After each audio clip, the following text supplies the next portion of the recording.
সুপ্রিয় দর্শক, আসসালামু আলাইকুম। বাংলাদেশে যেই সরকারি ক্ষমতায় থাকুক, ক্ষমতায় বসুক, তারা কখনোই নিজেদের ভুল, নিজেরা যেসব অপরাধ করে, তাদের সময়ে দেশ যে অস্থিতিশীল থাকে, এগুলো তারা কখনোই স্বীকার করে না। আপনি ডক্টর মোহাম্মদ ইউনূসের মতো নোবেল বিজয়ী, শান্তিতে নোবেল বিজয়ীকে বসান, শেখ হাসিনার মতো একটা রাজনৈতিক দলের প্রধানকে ক্ষমতায় বসান, অথবা বিএনপিকে আপনি ক্ষমতায় বসান, যাকেই বসান, তারা কেউই কখনো তাদের ভুল স্বীকার করবে না। গত 10 মাসে, অর্থাৎ এই সরকার গঠনের পর প্রায় 11 মাস পার হয়েছে। এর মধ্যে গত 10 মাসে, এর মধ্যে জুলাই আগস্টে যে হত্যাকাণ্ড হয়েছে সেগুলো বাদে এরপরে যেসব অপরাধ সংগঠিত হয়েছে, ডক্টর মোহাম্মদ ইউনূসের সরকারের মুখপাত্ররা বলছেন যে বাংলাদেশে বড় কোনো ধরনের অপরাধ ঘটছে না এবং অপরাধ বাড়েনি এবং দেশ একটা স্থিতিশীল পর্যায়ে রয়েছে। আমি যদি প্রেস উইং যে তথ্যগুলো দিয়েছে, ডক্টর মোহাম্মদ ইউনূস সরকারের যে প্রেস উইং, সেখানে গত 10 মাসের একটা পরিসংখ্যান তুলে ধরা হয়েছে, তুলনামূলক পরিসংখ্যান তুলে ধরা হয়েছে বিগত বছরগুলোর সঙ্গে। সেখানে তারা বলছেন বড় ধরনের অপরাধের ঘটনা স্থিতিশীলতা প্রকাশ করেছে তারা, অর্থাৎ খুব আহামরি ঘটনা সেভাবে বাড়েনি, এক ধরনের স্থিতিশীল পর্যায়ে রয়েছে, মানে আগে যেরকম ছিল একই রকম রয়েছে। আসলে কি তাই? সরকার যেসব তথ্য দিয়েছে আমি সেই সব তথ্যের এক ধরনের তুলনামূলক বিশ্লেষণ করব। এই যে সর্বশেষ মিটফোর্ডে যে ঘটনাটা ঘটেছে, এই যে নারকীয় হত্যাকাণ্ড, এটা তো বাংলাদেশের যে কোনো সময়ের যে কোনো হত্যাকাণ্ডকে হার মানিয়েছে। এটা তো এই ইন্টারিম গভর্নমেন্টের সময় হয়েছে। প্রতিদিনই কোথাও না কোথাও লাশ পড়ছে, কোথাও না কোথাও কেউ কেউ না কেউ অপহরণ হচ্ছে। অথচ এই সরকার স্থিতিশীলতা প্রকাশ করছে, বলছে যে স্থিতিশীল পর্যায়ে রয়েছে। আমি একটু পড়ি যে আসলে তারা কি বলছে। তারা বলছে, গণমাধ্যমের খবরে এবছরে অপরাধ তীব্র হারে বেড়েছে বলে ইঙ্গিত দেওয়া হয়েছে, যা নাগরিকদের মধ্যে ভীতি ও নিরাপত্তাহীনতা বাড়িয়ে তুলেছে। সরকার বলছে, তারা বলছে যে দাবি করা হয়েছে সেটা পুরোপুরি সঠিক নয়। প্রেসিং বলছে সেটা পুরোপুরি সঠিক নয়। তারা বলছে গত 10 মাসে অপরাধের, এই বড় ধরনের অপরাধের ঘটনা স্থিতিশীলতা প্রকাশ করছে। প্রেসিং মনে করে এগুলো অপরাধ প্রবাহের লক্ষণ নয়, প্রকৃতপক্ষে সবচেয়ে গুরুতর অপরাধগুলোর মধ্যে কিছু কমেছে বা স্থিতিশীল, কিছুটা কমেছে তারা দাবি করছে এবং কিছুটা স্থিতিশীল রয়েছে। কি যে বাজে দাবি তারা করেছে, আমি আর একটু দেখি। তার মাত্র কয়েক ধরনের অপরাধ বেড়েছে, এক্ষেত্রে নাগরিকদের সতর্ক থাকা উচিত, তবে এটাও আস্থা রাখা উচিত যে আইন প্রয়োগকারী সংস্থা নিয়ন্ত্রণ বজায় রাখছে, যা তুলনামূলক অপরাধের ঘটনাগুলো স্থিতিশীলতা দেখলেই বোঝা যায়। আইন আইন আইন প্রয়োগকারী সংস্থাগুলোকে নিয়ন্ত্রণ রাখতে পেরেছে। এই যে রাজধানীতে যে হত্যাকাণ্ডটা ঘটলো, লালচাঁদ সোহাগ, যে হত্যাকাণ্ডটা ঘটলো, যুব দলের নেতাকর্মীরা, সাবেক বর্তমান মিলেয়া ছাত্র দলের, স্বেচ্ছাসেবক দলের নেতাকর্মীরা যে হত্যাকাণ্ডটা ঘটিয়েছে, একেবারে মধ্যযুগীয় যেভাবে পাথর চাপা দিয়ে, পাথর দিয়ে পিটিয়ে, পাথর নিক্ষেপ করে যেভাবে মানুষকে হত্যা করা হতো, ঠিক একই কায়দায় ডক্টর মোহাম্মদ ইউনূসের সরকারের সময় সে মধ্যযুগকে, প্রস্তর যুগকে, যেটা তাদের উপদেষ্টা আসিফ মাহমুদ সজীব ভুঁইয়া বলেছেন, সেই প্রস্তর যুগ, সেই মধ্যযুগকে এই এই সরকার ফিরিয়ে এনেছে। এটা কি বড় ধরনের অপরাধ নয়? এটা কি আইন শৃঙ্খলা নিয়ন্ত্রণের, আইন শৃঙ্খলা যে প্রয়োগকারী সংস্থাগুলো রয়েছে তাদের নিয়ন্ত্রণের কি এটাই নমুনা? এই যে পুরান ঢাকার মতো জায়গায়, যেখানে 100 গজ দূরেই আনসার ক্যাম্প, যেখানে সেনাবাহিনীর অ্যাভেলেবিলিটি রয়েছে, যেখানে পুলিশ রয়েছে, থানা রয়েছে, সেখানে এই হত্যাকাণ্ডটি ঘটেছে। তাহলে সরকার এবং পুলিশের নিয়ন্ত্রণ কোথায় আপনারা বলেন তো? কোনো নিয়ন্ত্রণ রয়েছে? একটু আসি গত 10 মাসে এই অপরাধের ঘটনায় ডক্টর মোহাম্মদ ইউনূসের অর্জনটা কি। ডক্টর মোহাম্মদ ইউনূস একাত্ম না, তার সরকার অর্জনটা কি? যেহেতু তিনি সরকার প্রধান, প্রধান দায়টা কিন্তু এই সরকার প্রধানের উপরে। কেননা আওয়ামী লীগের আমলে যা ঘটেছে এর দায় সরকার প্রধানের হয়ে থাকলে, এই সরকারের সময় যা ঘটেছে এর প্রথমত দায় ডক্টর মোহাম্মদ ইউনূসের সরকারকে। একটা তুলনামূলক পরিসংখ্যান তারা দিয়েছে, এর মধ্যে গত 10 মাসে 3554টি খুন হয়েছে। এর মধ্যে জুলাই আগস্টে যে হত্যাকাণ্ড হয়েছে সেটা বাদ, গত 10 মাস সেপ্টেম্বর থেকে জুন পর্যন্ত এই সরকারের শাসনামলে 3554টি হত্যাকাণ্ড ঘটেছে। 4105টি ধর্ষণের ঘটনা ঘটেছে, ডক্টর মোহাম্মদ ইউনূসের সরকারের প্রেস উইং খুব ভালোভাবেই বলছে যে বড় ধরনের ঘটনা সেভাবে বাড়েনি, বরং কমেছে এবং স্থিতিশীল রয়েছে। আসলে কি তাই? আমি 2024 সনের হিসাব কিতাব একটু বাদ দিই। 2024 সনে একটা বড় গণ আন্দোলন হয়েছে, যেখানে সরকারি বাহিনী ব্যাপক আকারে ম্যাস পিপলের উপর গুলি নিক্ষেপ করেছে, প্রচুর মানুষ হতাহত হয়েছে।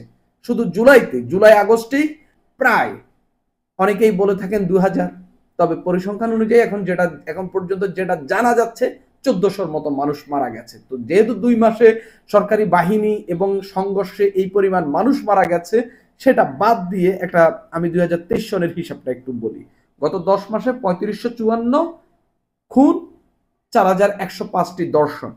আপনি একটু দেখেন তো 2023 সালে খুন কতটি হয়েছে? সরকার যে হিসাব দিচ্ছে, পুলিশের হিসাব, পুলিশ থেকে নেওয়া বা সরকারি বাহিনী থেকে নেওয়া হিসাব মতে 2023 সনে খুন হয়েছে 3023টি। ডক্টর মোহাম্মদ ইউনূসের এই সময়ে 10 মাসেই 3500টি হয়েছে, অর্থাৎ 10 মাসে এখনো 2 মাস বাকি থাকতেই তারা 500 বেশি হয়ে গেছে। 2022 সনে খুন কতটি হয়েছে? 3126টি।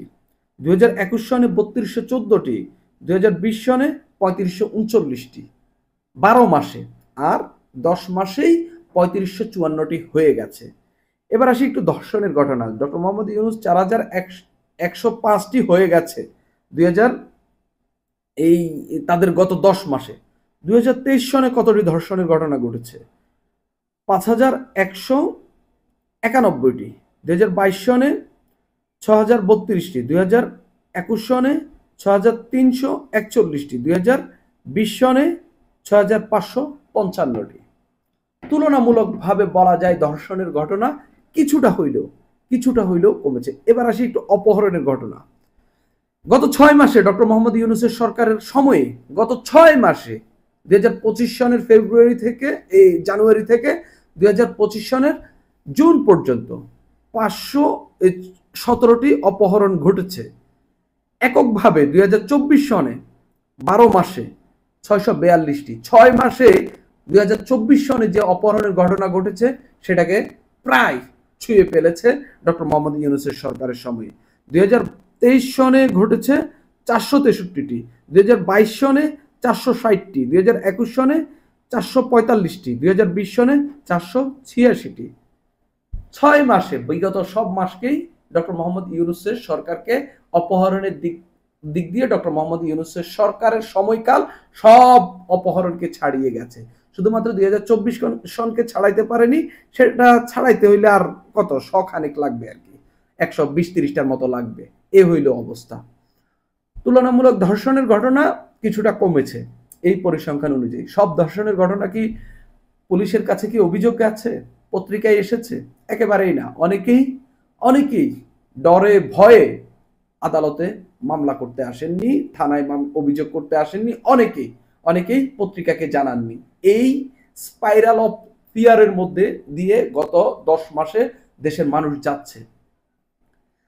সরকার দাবি করছে সেভাবে বাড়েনি, কিছু কমেছে।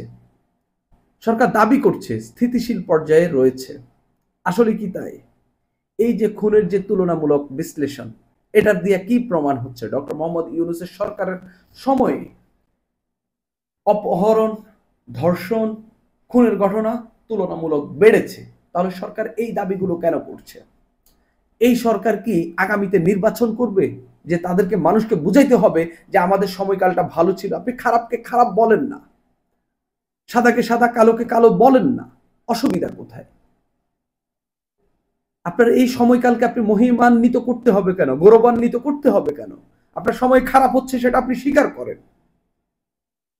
এই সরকারও মিথ্যাচার করছে, যে অপরাধের ঘটনা বাড়ছে সেগুলো তারা স্বীকার করছে না। এই যে তুলনামূলক যে বিশ্লেষণ, সরকার যে তথ্য উপাত্ত দিয়েছে সেখানেই তো স্পষ্ট তাদের সময়ে কি পরিমাণ আইন শৃঙ্খলা পরিস্থিতির অবনতি হয়েছে, কি পরিমাণ অপরাধ বেড়েছে। এই যে তাদের যে তুলনামূলক পরিসংখ্যান, সেখানে এটা স্পষ্ট হয়েছে। ডক্টর মোহাম্মদ ইউনূসের সরকার শান্তিতে নোবেল পাওয়া একজন সরকার প্রধান এই সময় রয়েছে, প্রধান উপদেষ্টা রয়েছেন, তার সময়ে এই অবস্থা।